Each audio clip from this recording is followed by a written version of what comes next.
the second part of tonight's class, we focus on this concept of disassociation, how we truly can separate ourselves, be that free soul and separate from that body prison, with a lot of practical sense of how to make this work and how to translate this into our reality. If you enjoy, please feel free to drop a like. Thank you. Has anyone ever tried this?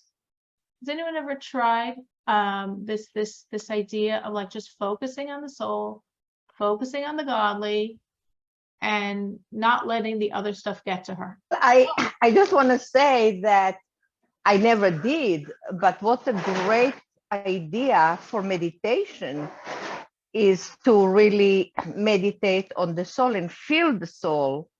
I mean, I never tried, but I think it would be an amazing idea to do that. Well, this is what the Rebbe is saying to do. And we're going to discuss this technique now a little bit. And Simcha says she does it every day. So we got someone that already intuitively figured it out even before we learned it in Tanya, or maybe she's learned this idea before in Tanya. Rachel said she hasn't, but she loves it. It's not simple, obviously, because we as humans obviously relate to self, body. That's our de facto, that's natural. And relating to self as soul is harder. And relating to self as soul and not body is even harder. Meaning there's a baseline of me, human, body, animal. Then there's like, no, me, soul. Oh, okay, soul, body, yeah. Okay, that's a stretch, but definitely for all of us people that have studied so much Tanya, we can sort of get to that stretch. Now the Rebbe is saying the next level is view self as soul and not as body. Now, a long time ago, we discussed that this is the tzaddik's natural space. The tzaddik, a person who's absolutely holy, absolutely godly, has completely conquered the evil inside of him. He naturally views himself as soul and he views his body as an appendage. Now, I'm not going to say that if we do this long enough, we'll get to be that tzaddik level, because of course, Lubavitcher would say we can all become tzaddikim. So as we become tzaddikim, we can reach that level.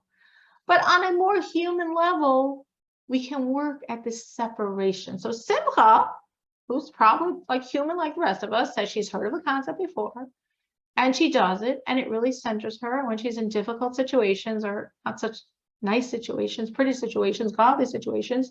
She really tries this disassociation, and it's really healthy. It's really helping her. And it really does. Again, it's a certain mental shift, and it's not an easy shift, but the more you study, the more you can understand this concept that the true I of every one of them is our soul. The true I is our soul. We've all been here, for example, we've all been here many, many, many times. Generationally, we were all here by the Tower of Babel, the Babylonian Tower.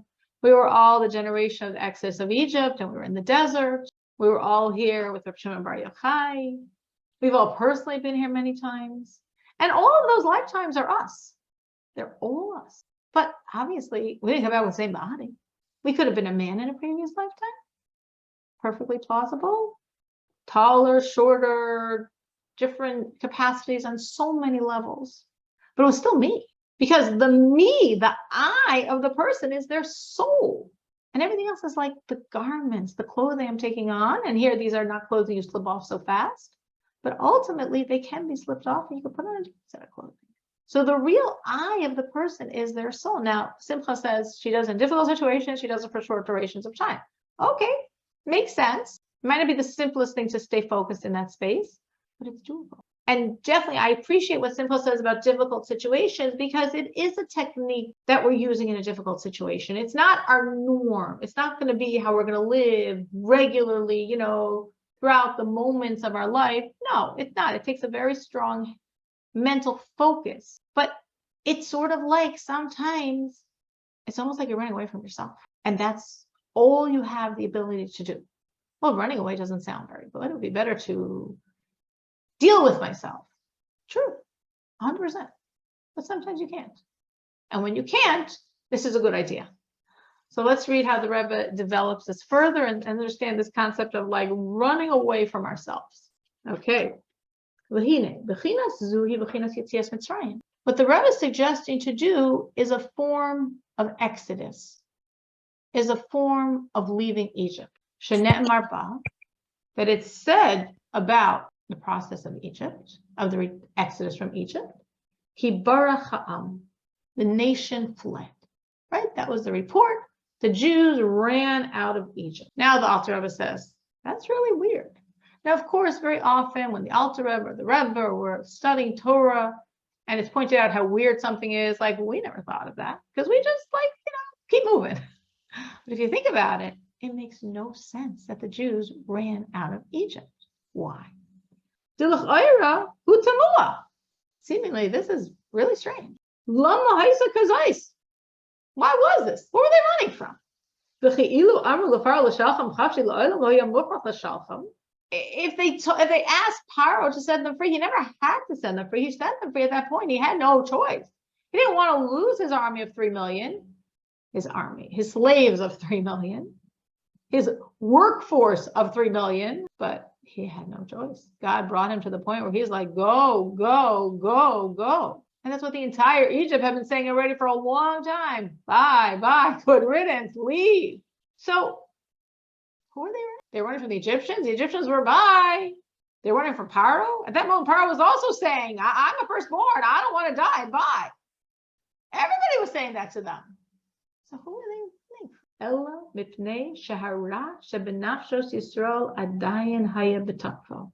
The Alter Rebbe says they were running from themselves because the evil inside of them was still very strong. As I'm sure many of you know, it says that by the Exodus, the Jews were at the 49th level of impurity. And there are only 50 levels in either direction. And if they got to the 50th level, they weren't getting out. But God saved us before we got to the 50th level. I say we, those are our ancestors, but they were us because we're an incarnation. We lived in that generation as well. So we're at the 49th level. And by God's kindness, he took us out then. He plucked us out before we fell into the 50th level, from which there's no return. But we're still the 49th level. It's almost as evil as you can get. There was enormous evil inside the souls of these Jews. Well, I'm not saying every single one, but generally speaking, and much more than they could handle. The Chalal Hasmali, it was so strong in that left side of their heart. The right side is the godly, the left side is the other. And that left side was very strong. As the angel said when the Jews were crossing the sea and the Egyptians were drowning, and they said, wait, these are idolaters and these are idolaters. What's their merit? Why are they being saved and they're drowning? They're both idolaters. So that was us then. Very, very steeped in all the impurities of Egypt. The evil didn't leave us until we received the Torah, because from the Exodus until the receiving of the Torah, of course, we did the 49-day march of the Omer counts and worked on ourselves really, really, really hard. But that wasn't the moment of Exodus. That was a journey of 49 days later. Rak only. But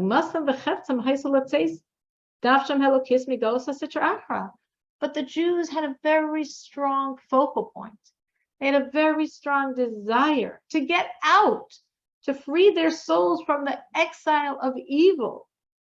Hitumas Mitzrayim, that's the impurity of Egypt. It was evil. It was the most evil people and country of the world at that time. That's why that was the country that enslaved the Jews. God uses evil to do evil. Good people are his tool for good, and the opposite is true as well. That's actually the explanation of the Lubavitcher Rebbe on its classical question, how were the Egyptians punished? I mean, this was God's plan. And the Rebbe's answer is they were punished for the being so evil that they were the tools that God would use for this plan. And that's the impurity that the Jews were immersed in for those 210 years. And it was still inside of them. They left Egypt, but Egypt was still inside of them. But they wanted L'Dafkabo, Yisparach. They knew they didn't want to stay in this space. They knew they wanted to cling to God, as is written. And now we have a number of verses to bring out this point. All of these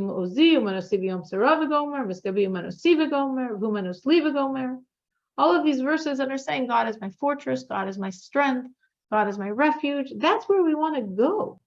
But at that point, to get there, we have to run.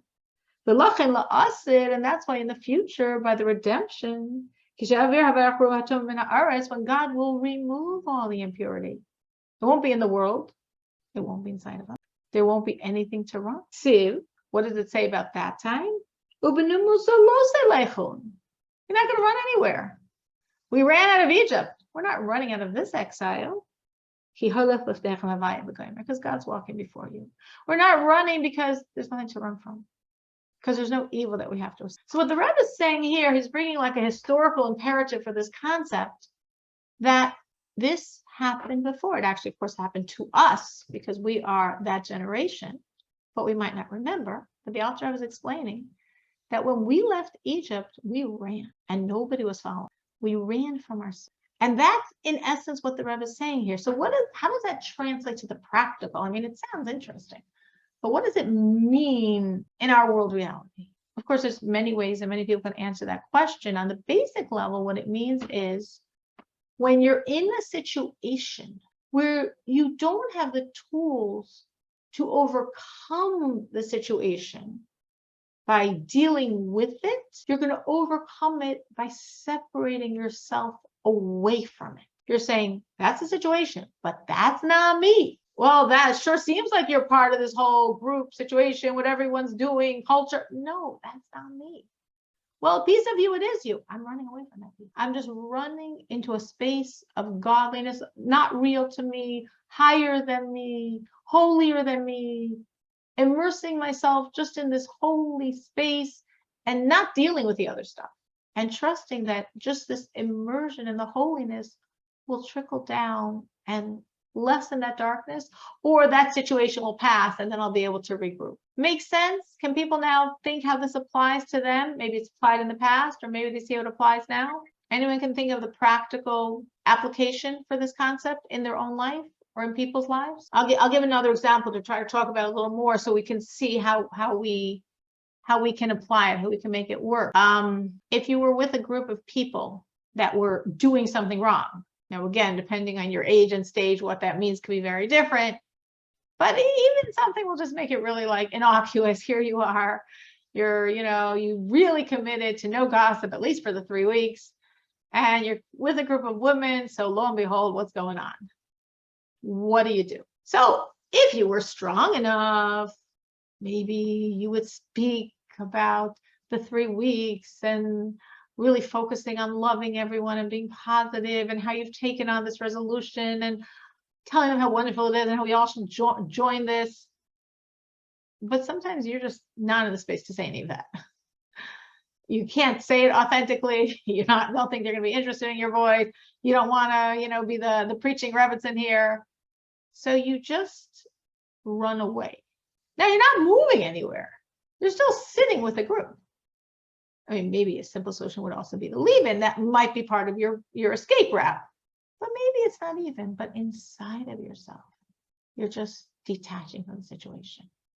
You're just literally envisioning yourself, your soul, whatever, far, far away. You're thinking very beautiful, godly thoughts, and you're just like detaching from what's going on here, because that's the only way you can deal with it. That would be like one simple concept of applying this. And we can think of other ways how they can translate this into the vernacular of our daily lives. Great. So someone just gave a bunch of ways how she does this. Can I say something? Sure, Miriam, we just told, because I want to really read what this person says, and I'm going to take you. So just because I think what this person said was also very valuable, okay. Then we're going to take Miriam.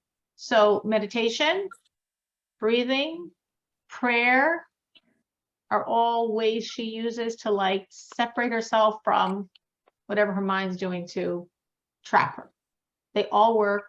They're all ways to escape as I was saying to someone today, she called it the monkey mind. I called it the fake news that your mind is constantly sending you. Mind sends you fake news all the time. So just label it fake news and go somewhere else. And through, as this person is saying, through prayer, through meditation, through breathing, just separating from that fake news, separating from that monkey mind.